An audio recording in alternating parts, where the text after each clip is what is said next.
घटना प्रवचन सुनने के लिए जय गुरु ऑफिशियल को सब्सक्राइब करें और साथ में बेल आइकॉन को दबाना ना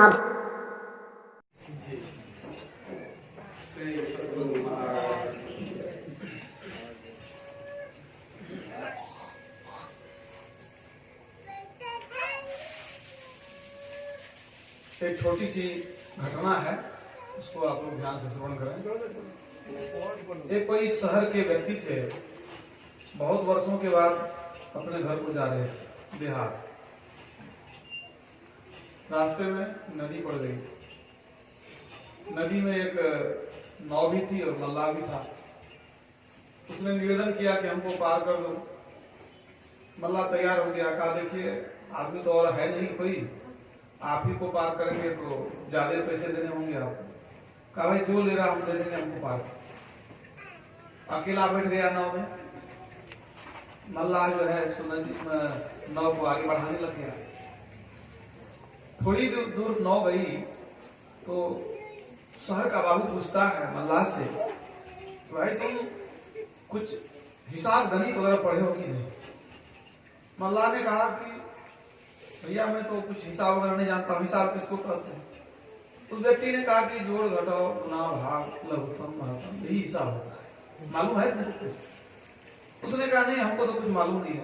तो सारी बाबू पूछता है कि तुमको हिसाब नहीं मालूम है तो तुम कैसे लोगों को उससे पैसा देते हो कैसे करते हो? कहा बस इतना जानते हैं, रुपया जोड़ने के लिए आता है, बस लेन देन कर लेते हैं, हो गया। सारी बाबू ने कहा और क्या करते हो? कहा और क्या करेंगे, बस नाव चलाते हैं, इस पार से उस पार जाते हैं, उस पार से इधर आते हैं, बस इतना ही जानते हैं। तो शहरी बाबू कहता है कि तुम गणित नहीं जानते हो, हिसाब नहीं जानते हो, तुम्हारे जीवन का चौथाई हिस्सा जो है ना वो चला गया पानी में। पानी में ही रहता है तो दिन रात, हिसाब नहीं मालूम है तुमको, तो 25% तुम्हारे जीवन का भाग चला गया पानी में। नाविक कहता है कि अब जो समझिए, माँ बाप नहीं पढ़ाया तो क्या करे। नाव आगे गई तो कुछ देर के बाद आकाश में कुछ ग्रह नक्षत्र तारे आदि मैंने दिखाई पड़ने लगे। तो शहरी बाबू पूछता है कि नाविक मल्लाह क्या तुम खगोल विद्या जानते हो? कहा ये खगोल विद्या क्या होता है? कहा ग्रह नक्षत्र आकाश गंगा तारे आदि के बारे में जो ज्ञान होता है उसको खगोल विद्या कहते हैं। कहा बाबू हम क्या, आप हमारा दिमाग खाते हैं? अरे हम तो पढ़े लिखे नहीं ना हैं, पढ़े लिखे नहीं, हमको क्या मालूम क्या होता है खगोल विद्या, तारा ग्रह क्या होता है?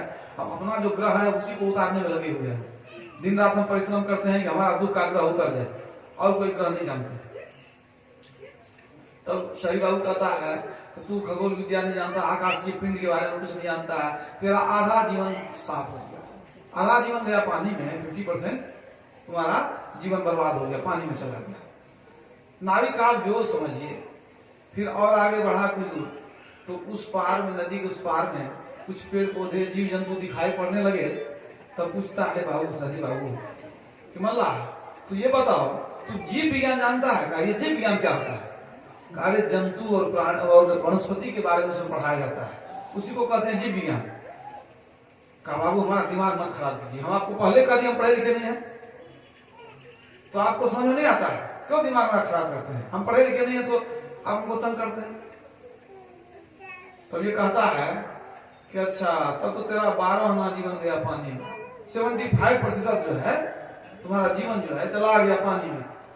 क्या आता है तुमको? बस इतना ही, पानी में इधर से उधर जाते हैं, उधर से इधर, और कुछ नहीं जानते हैं। कहा तब तुम्हारा जो है ना 75% जीवन जो है पानी में चला गया। बाबू कहता है कि मल्लाह कहता है कि आप हमारा माथा मत खराब कीजिए, हम यहीं छोड़ के कहीं चल देंगे, चुपचाप आपको पार होना, आश्चर्य से बैठिए। शांत हो गया, क्या ठिकाना है, जीवन इसी के हाथ में। अचानक पानी में बड़ी जोर की, अचानक जो है लहर तेज हो गई, आंधी तूफान आ गई, नाव तो उलटने लग गई। अचानक ऐसा हुआ कि नाव के नीचे की एक लकड़ी उखड़ गई, निकल गई, तो पानी घुसना शुरू हो गया नाव के अंदर। अब मल्लाह की बारी थी, पूछता है कि बाबू हम हिसाब नहीं जानते हैं, 4 आना जीवन गया पानी में। हम जो है खगोल विद्या भी नहीं जानते हैं, 8 आना जीवन गया पानी में। हम जंतु विज्ञान जीव विज्ञान भी नहीं जानते हैं, हमारा 12 आना जीवन चला गया पानी में। लेकिन कितना बचा है? 4 आना बचा है ना। 75% चला गया, 25% अभी जीवन बचा हुआ है हमारा, समझ गए कि नहीं? अच्छा एक चीज बताइए, आपको तैरना आता है?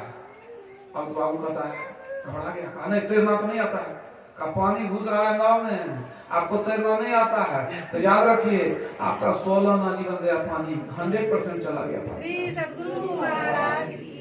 हमारा 4 आना बचा हुआ है, 25% बचा हुआ है ना, हम तैर के निकल रहे हैं, लेकिन आपका जो है ना 100% जीवन गया पानी में। वो छलांग लगा करके तैरने लग गया, बाबू उसी में डूब करके मर गया।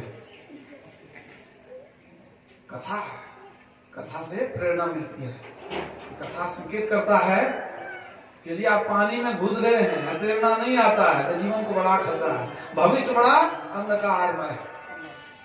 किसी साल में बड़ा अच्छा कहा, जिन्होंने तैरना सीखा वही भव पार होते हैं, अनाड़ी मोह में पड़कर नहीं उद्धार होते हैं। जिन्होंने तैरना सीखा वही भव पार होते हैं। जो अनाड़ी है, मोह में पड़ा है, वो भव पार नहीं हो सकता है।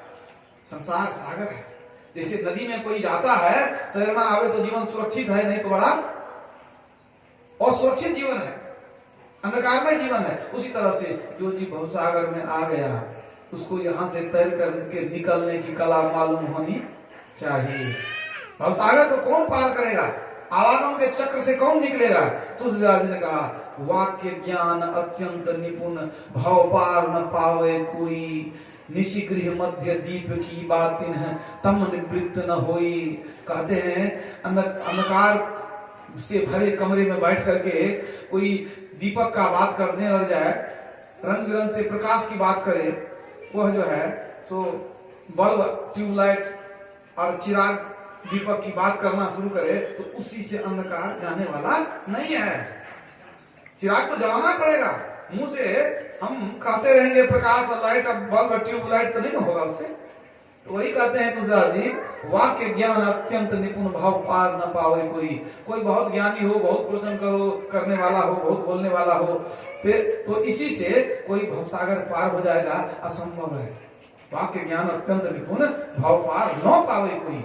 जैसे अंधकार से घिरे कमरे में प्रकाश की बात कहने से अंधकार दूर नहीं होता, उसी तरह भवसागर में आकर के बहुत बोलने से, बहुत सुनने से लोग भवसागर पार हो जाएगा, यह असंभव है। तब भवसागर से कौन निकलेगा? भवसागर से निकलने की युक्ति सदगुरु बतलाते हैं। वो युक्ति क्या है? सदगुरु बतलाएंगे आपको, तभी आप भवसागर पार होंगे। संत राधा स्वामी साहब कहते हैं, भवसागर है गहिरा भारी, गुरुबिन को जाए सके पारी, सदगुरु की खोज करो प्यारी, संग उनके बाट चलो न्यारी। सदगुरु क्या बतलाते हैं? भक्ति भक्ति सब कोई कहे, भक्ति न जाने भेव, पूर्ण भक्ति तब मिले जब कृपा करें गुरुदेव। जब गुरुदेव कृपा करते हैं तब सच्ची भक्ति मिलती है, और तब लोग भवसागर पार होते हैं, वरना डूबना तो निश्चित ही है। तो भक्ति के महत्व को जाने। हमारा देश आस्तिक देश है, अधिकांश लोग ईश्वर को मानते हैं, अधिकांश लोग कुछ न कुछ भक्ति अवश्य करते हैं। क्यों करते हैं? लोगों को पता है कि भक्ति से सुख की प्राप्ति होती है, भक्ति से ईश्वर की प्राप्ति होती है। भक्ति करने का कारण क्या है? भगवान श्री राम ने कहा, भगति स्वतंत्र सकल सुख खानी, बिनु सतसंग न पावहि प्राणी। भगति तात अनुपम सुख मूला, भगति तात अनुपम सुख मूला, मिलहि जो संत हो ही अनुकूला। संत अनुकूल हो जाएंगे तब वो भक्ति मिलेगी, जिससे अनुपम सुख की प्राप्ति होगी। तो भक्ति सुख का रहस्य है, भक्ति से ही सुख की प्राप्ति होती है। भक्ति के बिना लोग जो सुख पाएगा वो विषय सुख होगा, क्षणिक सुख होगा, उस सुख में शांति नहीं, तृप्ति नहीं। इसलिए रामचरितमानस में सर्वत्र भक्ति की महिमा गाई गई है। भगति स्वतंत्र सकल सुख खानी, बिनु सत्संग न पावहि प्राणी। कागभूषुंडी जी ने भी गरुड़ जी को बहुत कुछ समझाया।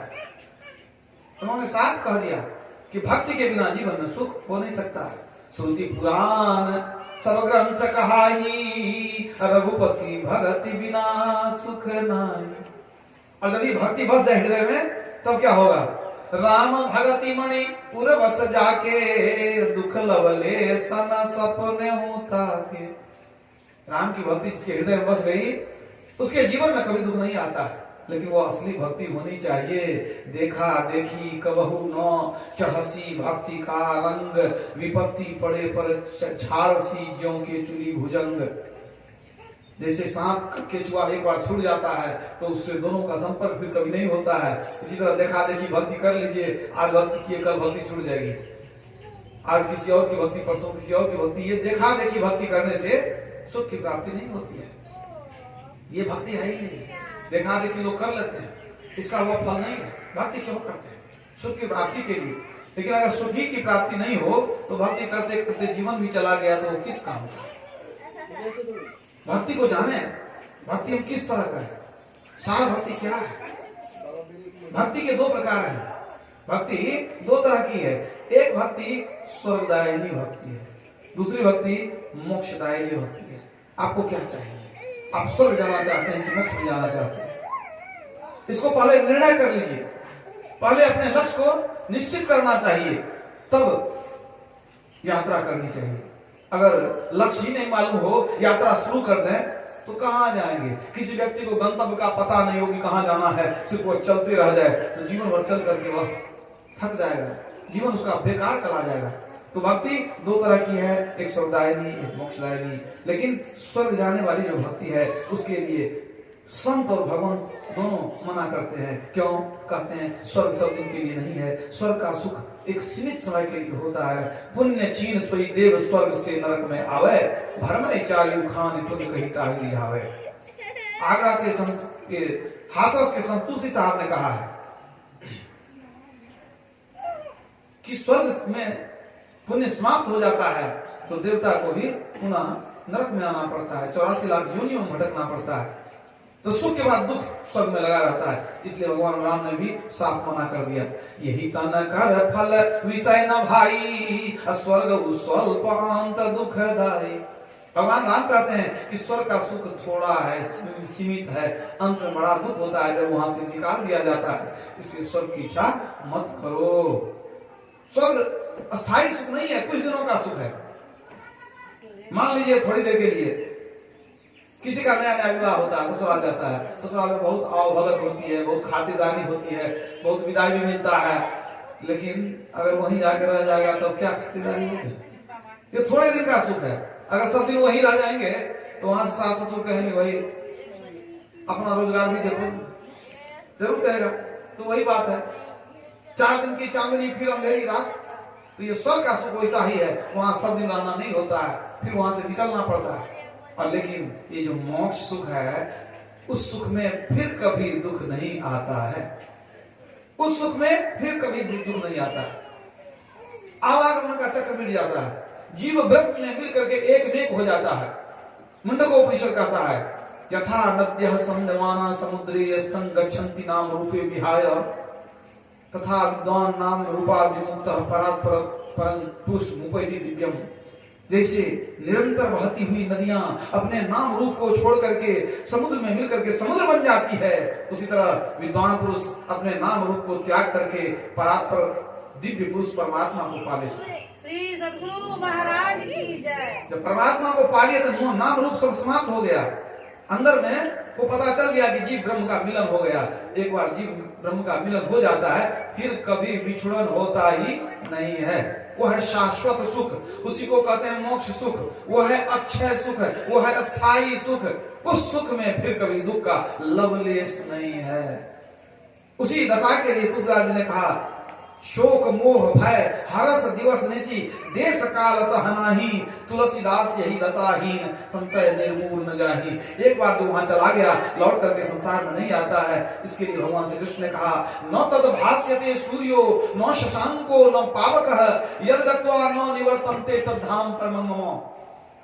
भगवान कृष्ण कहते हैं मेरा धाम जानो कौन सा है। वहां सूर्य का प्रकाश नहीं, चंद्रमा का प्रकाश नहीं, वहां अग्नि का भी प्रकाश नहीं है। और जो जीव वहां जाता है लौट करके पुनः संसार में नहीं आता। यद गत्वा न निवर्तन्ते तद धाम परमं मम। जहां जाकर लौटना न पड़े वही मेरा धाम है, वहां कौन जाते हैं? भक्त लोग जाते हैं जो वहां चले गए संत कहलाए। तो संत कबीर साहब भी वहीं पहुंचे। तब किसी ने पूछा कि वहां का हाल कह दीजिए। भगवान कृष्ण ने तो कह दिया कि न सूर्य है, न चंद्रमा है, न अग्नि है, जो वहां लौट कर जाता है उसको मुक्ति मिल जाती है, लौट कर नहीं आता। तो कबीर साहब को क्या अनुभव हुआ? उन्होंने कहा, कहो उस देश की बतियां जहां नहीं होत दिन रतियां, नहीं रवि चंद्र और तारा। वही कहते हैं, न चंद्रमा है ना तारा है, तो सूर्य है, नहीं रवि चंद्र और तारा, नहीं उजियार अंधियारा, कबीरा देश है न्यारा, लखे कोई राम का प्यारा। जो राम का प्यारा बनेगा उस देश में जाएगा, वहां से लौट करके फिर आना नहीं पड़ेगा।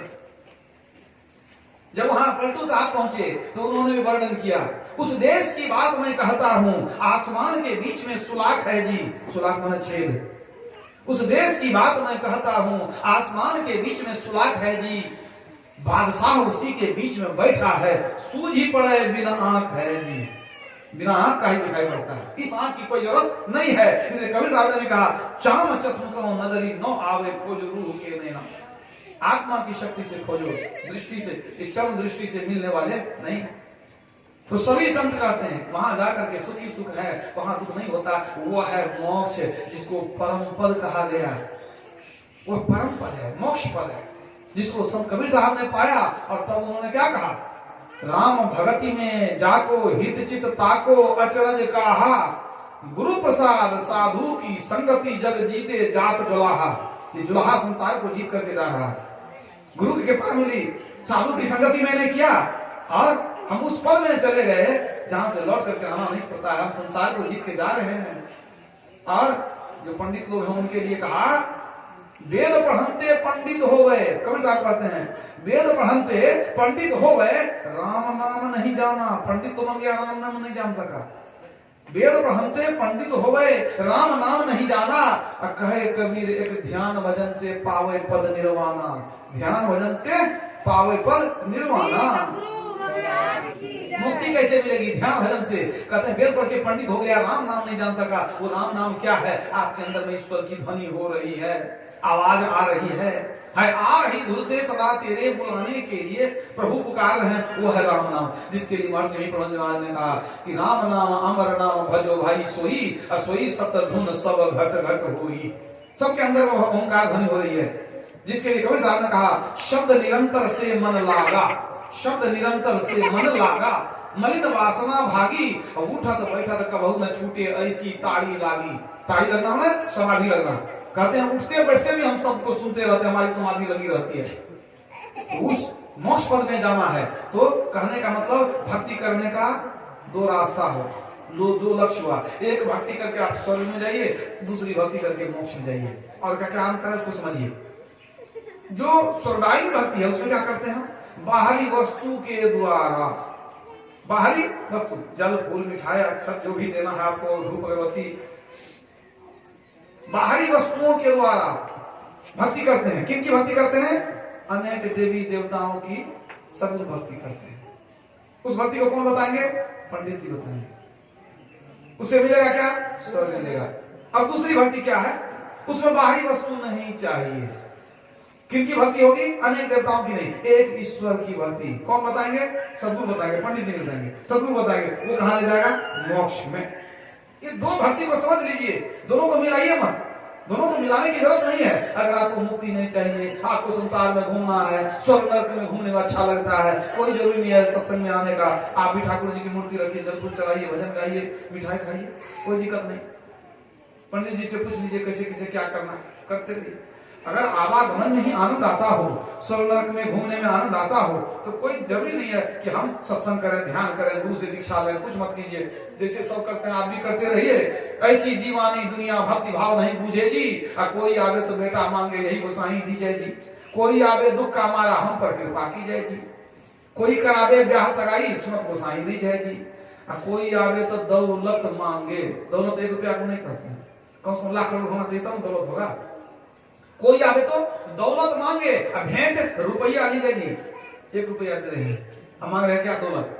फिर कभी साहब कहते हैं, सांचे का कोई ग्राहक नहीं, झूठे जगतपति जय जी। कहे कभी सुनो भाई साधो, अंधों को क्या की जाएगी? अंधों को समझाना बेकार है। मैं के ही समझाऊं सब जग अंधा, कबीर ने कह दिया। संतो जगतों को समझावे, तजी प्रत्यक्ष सदगुरु परमेश्वर जड़ पूजन को जावे।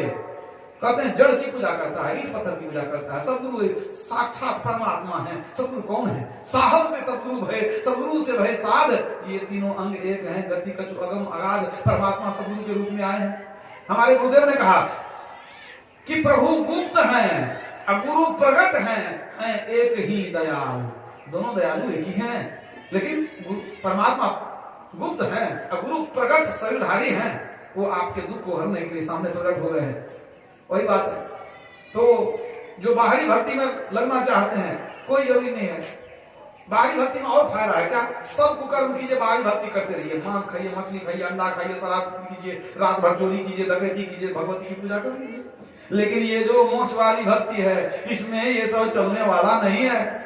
इसमें जो आप कहेंगे मांस मछली दारू अंडा शराब सब कुछ चलेगा, ये चलने वाला नहीं है। वहां तो क्या है, पहले मन को पवित्र कीजिए। और असली बात भक्ति वही है। मन पवित्र करेंगे, भोजन पवित्र करेंगे, गुरु से दीक्षा लेंगे, तो एक ईश्वर की भक्ति करेंगे, तब राम मिलेगा। भगवान राम ने कह दिया, निर्मल मन जन सो मोहि पावा, मोहि कपट छल छिद्र न भावा। निर्मल मन जन सो मोहि पावा। भगवान भी कहते हैं मन को निर्मल कर लो तब हम प्राप्त होंगे।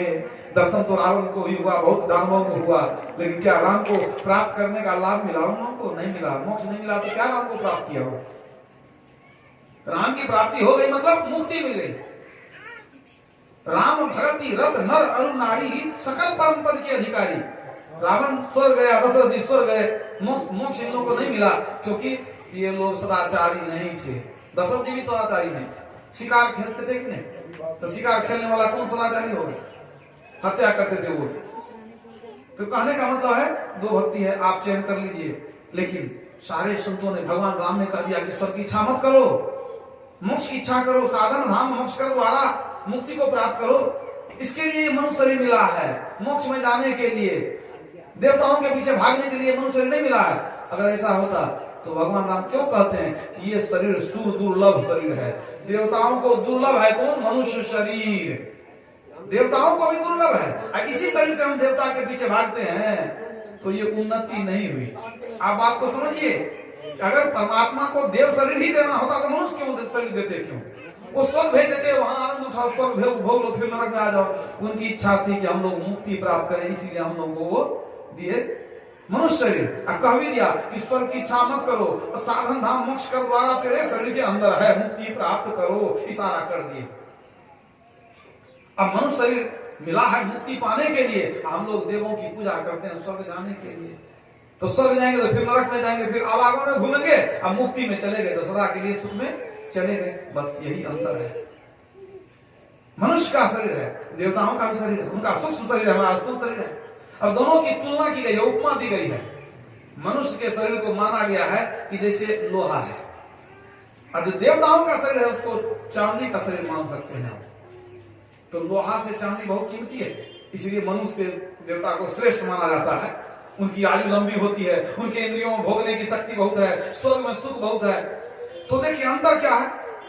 देवता को लोग सोचते हैं कि अधिक शक्ति है, अधिक सिद्धि है, इसलिए उनकी पूजा करते हैं, वो हमसे उच्च माने जाते हैं। ठीक है, इसलिए मैंने कह दिया कि मनुष्य का शरीर लोहे का शरीर और देवता का शरीर चांदी का शरीर, ठीक है, तो कीमती हो गए हमसे। लेकिन कल्पना कीजिए उस क्षण का, यदि पारस का स्पर्श हो जाए तो क्या होगा? यदि पारस का स्पर्श हो जाए तो जो लोहा होगा सोना होगा, चांदी सोना नहीं होगा।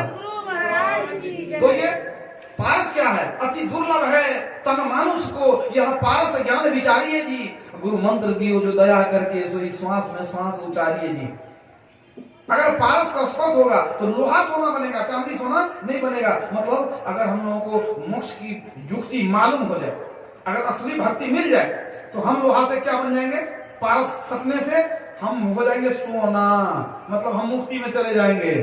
और चांदी में कितना भी पारस रगड़ेंगे तो वो चांदी ही रह जाएगी, मतलब देवता देवता ही रह जाएंगे। उसमें वो मुक्ति उनको प्राप्त करने का सौभाग्य नहीं है। देवता तो विषय भोग में लगे रहते हैं, ज्ञान उनको अच्छा नहीं लगता। मानस पढ़िए, इंद्रिय सुरन नो ज्ञान सुहाई। देवताओं को ज्ञान अच्छा नहीं लगता, वो इंद्रियों के भोग में डूबे रहते हैं। बिना ज्ञान के मुक्ति होगी ही नहीं। अधर्म ते विरति योग ते ज्ञाना, अज्ञान मोक्ष प्रद वेद बखाना। वेद कहता है कि ज्ञान से मुक्ति होती है। देवताओं को ज्ञान अच्छा नहीं लगता, वो तो भोग विलास में डूबे हुए हैं, और जो भोग में डूबे हैं उनको मुक्ति कभी हो ही नहीं सकती। इसलिए देवताओं के लिए मुक्ति पाना असंभव है, और मनुष्य के लिए, मनुष्य इसी के शरीर बना ही है, इसी शरीर से ही मुक्ति मिलती है। मुक्ति के नीचे की कोई सीढ़ी है तो मनुष्य शरीर, बीच में कहीं देवता की का शरीर नहीं है, और उसके नीचे देवता का शरीर है। देवता को सौभाग्य अगर होगा कि मुक्ति पाने का, तो उनको फिर से आना पड़ेगा मनुष्य शरीर में, सदगुरु की सेवा करनी पड़ेगी, वो ज्ञान लेंगे, ध्यान करेंगे, तब वो वहां से मनुष्य शरीर से लिफ्ट लगा है मोक्ष में, देवता के शरीर से नहीं है। तो अब सोच लीजिए, यद्यपि चांदी कीमती है, देवता का शरीर हमसे उत्तम है, लेकिन हमको सौभाग्य है कि हम सोना बन सकते हैं, लेकिन चांदी सब दिन चांदी ही रहेगी। तब चांदी की क्या कीमत रह जाएगी? जब हम जिस दिन सोना बन जाएंगे, उस दिन चांदी का कोई कीमत हमारे पास नहीं है नहीं ना। उसी तरह जो भक्त साधना करके संत बन जाते हैं, तो देवता तो उनके सामने में पानी मांगते हैं, मतलब सेवा करते हैं। देवता भी संत की सेवा करते हैं। पढ़िए रामचरितमानस, भगवान राम ने कहा मोते संत अधिकारी लेखा। भगवान शिव ने कहा जाने उस संत अनंत समाना, संत परमात्मा होते हैं। तो संत देवताओं से बहुत ऊंचे होते हैं, सबसे बड़े हैं संत। दूसरा नाम है कीजिए 10 अवतार तिन्हें प्रणाम है, ब्रह्मा विष्णु महेश सकल अवतार है। अरे हाँ रे पलटू सबके ऊपर संत मुकुट सरदार है। अर्थात ब्रह्मा विष्णु महेश सबके सिर के मुकुट कौन है? संत है। संत के चरणों में जाके माथा टेकते हैं सारे देवी देवता। तो हम मनुष्य हैं तो भले देवता से नीचे है, लेकिन हमको वो अवसर है, मौका है कि एक बार अगर हमको पारस मिल गया तो हम देवता से ऊंचे एक छलांग में हम ऊपर चले जाएंगे, देवता देवता रह जाएंगे, हम संत बन जाएंगे। संत बनने का मतलब क्या हुआ कि हम चले गए परमात्मा धाम, जिसके लिए कबीर साहब ने कहा ऊंचा महल अगमपुर जहां संत समागम होई, जे कोई पहुंचे वही नगरिया आवागमन न हो। आवागमन मिट गया। शबरी को देखिए, एक छोटे नीच कुल में उत्पन्न हुई थी, और उसने उस ज्ञान को अपना लिया और सीधे मोक्ष पद में चली गई। दशरथ जी को सौभाग्य नहीं मिला मुक्ति में जाने का, वो मर गए स्वर्ग गए, लेकिन शबरी मुक्ति में चली गई। पार्वती जी मुक्ति में चले गए। ये असली ज्ञान है। इस ज्ञान का प्रचार सदगुरु बतलाते हैं। संत मत के द्वारा मोक्ष धर्म का प्रचार होता है। मुक्ति की प्राप्ति कैसे होगी यह बतलाया जाता है। तो भक्ति दो तरह की होगी। तो अभी तक हम लोग बाहर की भक्ति करते आए ठीक है, लेकिन यदि भगवान मना करते हैं कि ये बाहरी भक्ति से तुम्हारा मोक्ष नहीं होगा, तो हमको चाहिए गुरु के शरण में जाके भक्ति सीखें। रामकृष्ण जी महाराज इतने पवित्र थे, इतने बड़े भक्त थे कि माता काली से उनकी बात होती थी।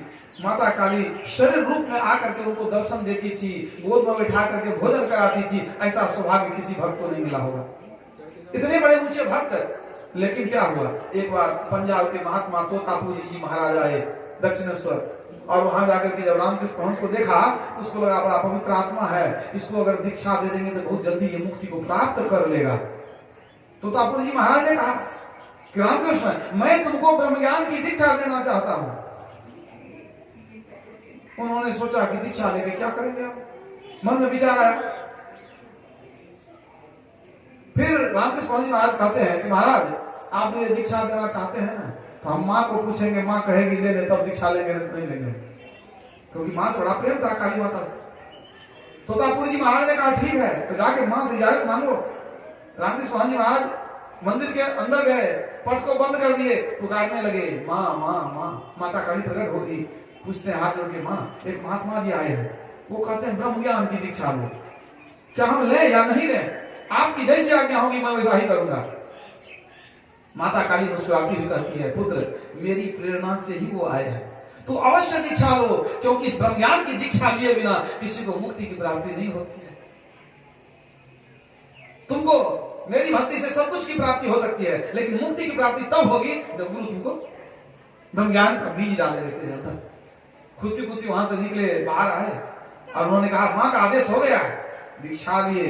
दीक्षा पवित्र तो थे ही, ध्यान करने बैठे, तब होते होते क्या हुआ, ध्यान करने बैठते थे तो बस माता काली का स्वरूप आ जाता था, बार बार काली का स्वरूप आ जाए तो वहां खो के कहते हैं कि आप लोग कहते हैं शून्य में ध्यान कीजिए, हमको तो सिर्फ काली का स्वरूप आते रहता है। उन्होंने कहा नहीं, मन को स्थिर करो, रूप से हटा के अरूप की तरफ चलना है।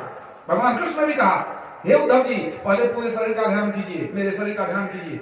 पूरे शरीर का ध्यान हो जाए तो सिर्फ चेहरे का ध्यान कीजिए, शरीर को छोड़ दीजिए। अब चेहरे पर भी ध्यान टिक जाए तो चेहरा भी छोड़ करके शून्य में ध्यान कीजिए। वही शून्य ध्यान जो है, उसके लिए कबीर साहब ने कहा, शून्य ध्यान सबके मन माना, तुम बैठो आत्म अस्थाना। शून्य ध्यान से ही मन धीरे धीरे शांत होता है। तो भगवान कृष्ण भी कहते हैं कि चेहरे का भी ध्यान छोड़ दो, शून्य ध्यान करो। वही तोतापुरी जी ने कहा कि रूप को छोड़ करके तुम शून्य का ध्यान करो, बिंदु ध्यान करो, सुषमा ध्यान करो। बताने लगे, इनका ध्यान अस्थिर नहीं हो रहा था, तो अचानक तोतापुरी जी की नजर पड़ गई, एक कांच का टुकड़ा गिरा हुआ था। उठा लिए टुकड़ा, अब उनके ठीक भ्रूर मध्य में गड़ा करके कहते हैं, यहां पर ध्यान को लगाओ, इस जगह पर ध्यान को टिकाओ। जैसे गड़ाए थोड़ा सा, उसके बाद तो धीरे धीरे इनका सिमटा वैसा हुआ, ठीक उसी जगह पर ध्यान का टिक गया और आज्ञा चक्र में पूरा जो है सिमटा हो गया, चेतन धारा का सिमटा हो गया। अंधकार से प्रकाश में चले गए, आज्ञा चक्र से सहस्त्र कमल में चले गए, आज्ञा चक्र में उनका प्रवेश हो गया और प्रकाश का दर्शन हो गया। समाधि लग गई और उस समाधि में बहुत देर तक आनंद में बैठे रहे, बहुत आनंद आया उनको। यही असली ध्यान है कि पिंड के नीचे 6 चक्र, छठा चक्र आज्ञा चक्र, वहां से जब हम ध्यान लगाते हैं तो अंदर प्रवेश करते हैं, तब सहस्त्र कमल में जाते हैं, चंद्रमा का दर्शन, त्रिकुटी में जाते हैं, सूर्य का दर्शन, उसके आगे शून्य महाशून्य में जाते हैं, अनहद नाद को सुनते हैं, और फिर शाल शब्द मिलता है जिसको पकड़ के परमात्मा तक जाते हैं। यह है असली साधना। किसी भी जाति धर्म से कोई मतलब नहीं है, जो भी सच्चे संत हुए यही साधना सब कोई किए। रामकृष्ण मोहन जी महाराज हो, नानक साहब, भगवान बुद्ध हो, महावीर हो, भगवान महावीर हो, तुलसीदास जी, सूरदास जी, हमारे गुरु, सबने अंदर की यही साधना की है। भगवान कृष्ण ने गीता में बताया, भगवान कृष्ण ने भागवत में बताया, इसी ध्यान के लिए। भगवान शिव भी ध्यान करते थे। सारे संत भगवान कहते हैं मोक्ष पाना है तो ध्यान करना होगा। इसी के लिए जो कि पंचानन भट्टाचार्य ने अच्छा कहा, बंगाल के संत हुए, उन्होंने कहा, मूलाधारा बोधि पंच चक्र भेदी, आज्ञा चक्रे यदि थाक निरवधि, देखिवे से निधि जावे भव व्याधि, भासीवे आनंद सागरे। आनंद के सागर में गोता लगाओगे अगर आज्ञा चक्र में तुम अपना आसन जमा लिए तब। यह है असली भक्ति, सार भक्ति, जिससे कि मुक्ति मिलती है। इसका भेद आम लोग नहीं जानते हैं। और देखिए सरल भी कितना है, कितना सरल है कि 5 वर्ष का बच्चा और 95 वर्ष का बूढ़ा भी कर सकता है। न सुबह में नहाना, न भूखे पेट रहना, न उसमें पैसा चढ़ाना, न अगरबत्ती खोजना। तब मन को समेट करके प्रभु के चरण में लगा दीजिए। मन ही तो असल चीज है। मन प्रभु के शरण नहीं लगा तो आप कितना भी जल फूल चढ़ा लीजिएगा, सब बेकार गया। आप कल्पना कीजिए, आप जाते हैं भगवान महादेव को जल चढ़ाने के लिए जाते हैं, आप वहां जल फूल सब कुछ मैंने चढ़ा दिए, फूल वगैरह चढ़ा दिए, और जल आप डालने लगे भगवान शिव के शिवलिंग के ऊपर में। अब वहां देखिए, अब मन आपका भाग गया, मन चला गया कि 2500 का जूता बाहर में रखें, कोई लेके भाग तो नहीं जाएगा।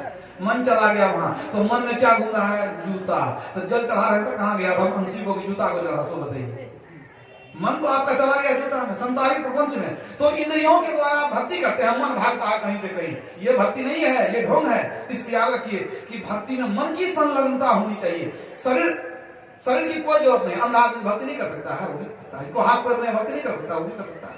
आपका मन लग जाए प्रभु में, यही असली भक्ति है। भक्ति प्राण ते होता है, मन दे कीजिए भाव। मन दे करके प्रेम कीजिए ना। मन को रखते हैं कहीं और, भक्ति करते हैं इंद्रियों से, हाथ पैर से नहीं होगा। भक्ति प्राण ते होत है, मन दे कीजिए भाव। परमार्थ प्रतीत में यह तन जाओ तो जाओ। परमात्मा की भक्ति में शरीर चला जाए कोई चिंता की बात नहीं है। जिस प्रभु ने सुंदर मनुष्य शरीर दिया है, दोबारा देगा, तिबारा देगा, इससे भी सुंदर शरीर देगा, इससे भी स्वस्थ शरीर देगा। इसलिए मन के द्वारा भक्ति होनी चाहिए। इसलिए हमारे गुरुदेव ने क्या कहा? मानस जप करो, मन से जप करो। मानस ध्यान करो, मन से ध्यान करो। और उसके बाद जो करते हैं वो भी जो है मन को स्थिर करके दृष्टियोग करते हैं। इस भक्ति के द्वारा ही ईश्वर की अनुभूति भीतर में होती है, अब तो मोक्ष पद की प्राप्ति होती है। इसलिए वेद कहता है क्या? ओम युञ्जानः प्रथमं मनस्तत्वाय सविता धियं अग्निर्ज्योतिर्निचाय पृथिव्या आद्याभरत। वेद भगवान उपदेश करते हैं क्या? हे मनुष्यों, जगत को जन्म देने वाले परमात्मा को तत्व से जानने के लिए, यानी ठीक ठीक जानने के लिए 3 काम करो। पहला बुद्धि योग, दूसरा मानस योग, तीसरा ज्योति का योग। बस 3 को समझ लीजिए। वेद कहता है, ये नहीं कि हमारे गुरु महाराज महर्षि नहीं हुआ करते। सुन, वेद को तो मानते हैं आप। स्वामी विवेकानंद वेद को मानते थे, दिन रात वेदांत के ज्ञान का प्रचार करते थे वे। तो वो क्या कहते हैं कि पहले बुद्धि योग करो, फिर मानस योग, फिर ज्योति योग। बुद्धि योग मतलब सत्संग, जहां जाके बुद्धि ठीक हो जाए। घर में बुद्धि खराब हो जाती है, कलह होने लगता है। किसी की बुद्धि खराब हो जाएगी, कलह होना शुरू हो जाएगा। बुद्धि कैसे ठीक होगी? कबीर साहब ने कहा, कबीर कलह अब कल्पना सत्संगति से जाए, दुख वासु भागा फिरे सुख में रहा समाये। तो घर में जो कलह कल्पना है, कलह भी है, दुख भी है, सत्संगति से जाए, सत्संग में जाते जाते वो समाप्त होगा। तो पहला क्या है? बुद्धि योग। बुद्धि कहाँ ठीक होगी? हमारी बुद्धि खराब हो गई है, बुद्धि भ्रष्ट हो गई है, सत्संग में जाकर के बुद्धि ठीक होगी। तो बुद्धि योग माना सत्संग। फिर कहते हैं मानस योग। मानस योग क्या है? मानस जप और मानस ध्यान। परमात्मा के एक नाम को मन ही मन जपना, मानस जप। परमात्मा के एक रूप का ध्यान लगाना, मानस ध्यान। जिसके लिए सारे संतों ने कहा, हमारे गुरुदेव ने कहा, अति पावन गुरु मंत्र मन ही मन जाप जपो, और उपकारी गुरु रूप को मानस ध्यान। कबीर साहब ने कहा, मूल ध्यान गुरु रूप है, मूल पूजा गुरु पांव, मूल नाम गुरु वचन है, मूल सत्य सद्भाव। मूल ध्यान गुरु रूप है। गुरु रूप का ध्यान कबीर साहब कहते हैं करने के लिए। हम लोगों को गुरु महाराज ने कहा कि गुरु का ध्यान करो। अब आज राम नहीं ना है कि राम का ध्यान करेंगे। आपने बाबा ध्यान तो फोटो को देख करके हो सकता है। आप बाजार से फोटो लाते हैं तो राम का फोटो है, राम का फोटो नहीं। किसी को मुकुट पहना दिया, धनुष दे दिया, कह दिया राम है, मानने से नहीं ना होगा। ध्यान में है, जिसका ध्यान करते हैं उसके गुण को अपनाते हैं हम। अगर आप गलत आदमी का ध्यान करेंगे तो उसके दुर्गुण को अपना लेंगे। पवित्र मूर्ति का ध्यान होता है, जिसमें राम थे उसमें राम का भी ध्यान होता था। आज उनकी तस्वीर सही नहीं है कि ध्यान कर लिया जाए, इसलिए आज गुरु मूर्ति का ध्यान हो रहा है। सुतीक्ष्ण मुनि भगवान राम का ध्यान करते थे, क्या दिक्कत है? इसलिए अभी जो गुरु बताते हैं, गुरु का ध्यान वो उत्तम ध्यान अभी है।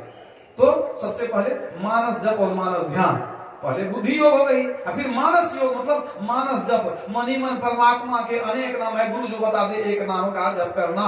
फिर मानस ध्यान, गुरु परमात्मा के एक रूप का ध्यान करना। गुरु भी परमात्मा का रूप है, एक रूप का ध्यान करना। ये हो गया मानस योग। इसके बाद ज्योति योग। वेद कहता है कि अंदर के ज्योति को खोजो। हम लोग गाते हैं, तमसो वा ज्योतिर्गमय, हे प्रभु हमको अंधकार से निकाल कर प्रकाश में ले चलो। गाते गाते मर जाएंगे, प्रभु क्या करेंगे? कोशिश भी तो करना पड़ेगा। कोशिश नहीं करते हैं, जुक्ति नहीं मालूम है, कहते हैं निकाल करके ले चलो। कहां से ले जाएंगे प्रभु? अरे गंगा जी में कोई डूबता है, गंगा मैया बचा लो, गंगा मैया बचा लो, हाथ पे मुड़ के रखेगा, डूब के मर जाएगा। अगर हाथ पे चलाएगा, गंगा मैया को पुकारेगा तो हो सकता है निकल भी जाए। हिम्मते मर्दा मदद खुदा, पहले कोशिश करो, फिर परमात्मा से कृपा मांगो। तो आप कहते हैं कि हमको अंधकार से प्रकाश में ले चलो। ले कौन जाएगा? आपको प्रयास भी करना पड़ेगा, तब ले जाएंगे आपको। याद रखिए, कुरान शरीफ के अल बकरा पारा 2 सूरा 1 में कहा गया है, जो अल्लाह पर ईमान लाते हैं, अल्लाह उनको अंधकार से निकालकर प्रकाश में ले जाते हैं, अल्लाह उनकी रक्षा करते हैं, उनकी सहायता करते हैं। तो अल्लाह पर ईमान लाएंगे तब ना, ईश्वर पर विश्वास करेंगे, भक्ति करेंगे तब ना। तो ये क्या है? मानस जप और मानस ध्यान। इसके बाद ज्योति योग, अंदर की ज्योति को खोजना। वेद कहता है ज्योति को खोजो। भगवान राम ने हनुमान जी को कहा, बहुशास्त्र कथा कंथा रोमंथेन हृदय किम अंगस्तव्यं प्रयत्नेन मारुते ज्योतिरांतरम। मुक्ति को उपनिषद कहता है। भगवान राम उपदेश देते हनुमान जी को, हे हनुमान जी, बहुत सी कथाओं को मथने से कुछ मिलने वाला नहीं है, अत्यंत प्रयत्न पूर्वक अंतर की ज्योति को खोजिए। किसने कहा? राम ने कहा हनुमान जी को। ये बात हमारे गुरुदेव कहते हैं क्या? खोज करो अंतर उजियारी, दृष्टिवान कोई देखा है। अंतर में हो प्रकाश ना, बाहर प्रकाश किया। सारे संत, कबीर साहब ने कहा, अपने घट दिए ना बारू रे, नाम के तेरे सूरत कह भाती ब्रह्म की गारू रे। अपने घट दिया ना बारू रे, प्रकाश जलाओ अंदर में। तो सारे संत कहते हैं अंदर के प्रकाश को खोजो। ये कैसे होगा? ध्यान के द्वारा होगा। इसी को कहते हैं बिंदु ध्यान, अधर ध्यान, शून्य ध्यान, सुषमना ध्यान, अनेक नाम है। सूफी फकीर लोग इसको कहते हैं मराकबा। भगवान बुद्ध ने कहा विपस्यना, भगवान महावीर ने कहा प्रेक्षा ध्यान, अनेक नाम है लेकिन चीज एक ही एक है। मतलब क्या है कि जो जप ध्यान करेंगे वही ईश्वर को पाएंगे, उन्हीं को मुक्ति मिलेगी। और जो सिर्फ जल फूल चढ़ाएंगे वो स्वर्ग तक जाएंगे, लौट करके फिर वह आवागमन में घूमते रह जाएंगे। इसलिए कबीर साहब ने कहा, देव पूजते हिंदू मर गए, तुरक मुए हज जाई, जटा बांधते जोगी मर गए, इनमें तिन्हू न पाई। समझ रहे? देवताओं को पूजते पूजते हिंदू लोग मर गए, मुक्ति नहीं मिली। मुसलमान भाई हज करके मर गए, उनको मुक्ति नहीं मिली।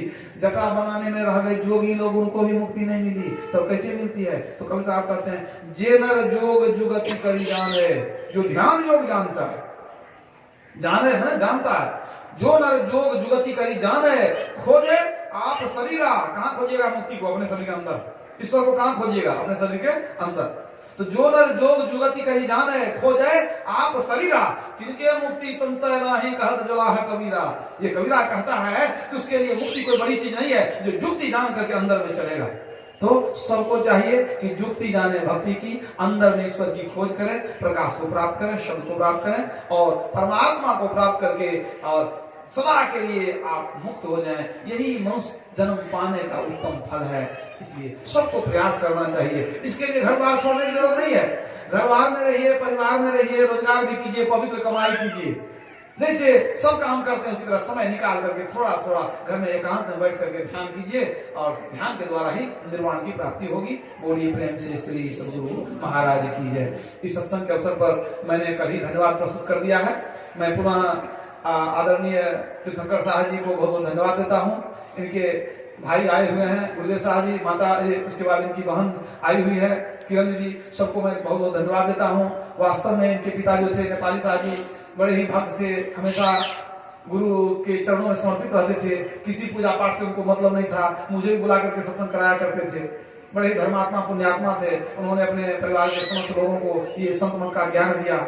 सब कोई इस ज्ञान में परिपूर्ण है। तो मैं आदरणीय मैंने परलोकवासी नेपाली साहब को भी याद करता हूँ कि वे बहुत बड़ा काम करके गए हैं और आज उनके बच्चे लोग जो भी हैं परिवार के, सब मिलकर के संत मत के ज्ञान को आगे बढ़ा रहे हैं। मैं पूरे परिवार के लिए शुभकामना करता हूँ कि इस तरह इनकी उन्नति होती रहे, कलकत्ते में भी संत मत का प्रचार होता रहे। और आप जितने सज्जन यहाँ आते हैं, ऐसा नहीं है कि आप गुरु महाराज का काम करने आते हैं या तीर्थंकर बाबू का काम करने आते हैं। यही है कि समय गया फिरता नहीं, झटी करो निज काम। आप लोग अपना काम बनाने के लिए आते हैं यहाँ। ये बड़ी अच्छी बात है कि हम अपना जीवन बनावे, अपना हित करें। तो आप लोगों के लिए भी शुभकामना है। किसी तरह आप लोग सत्संग भक्ति करते रहें, अवश्य परमात्मा कल्याण करेंगे। बोलिए प्रेम से श्री सद्गुरु महाराज।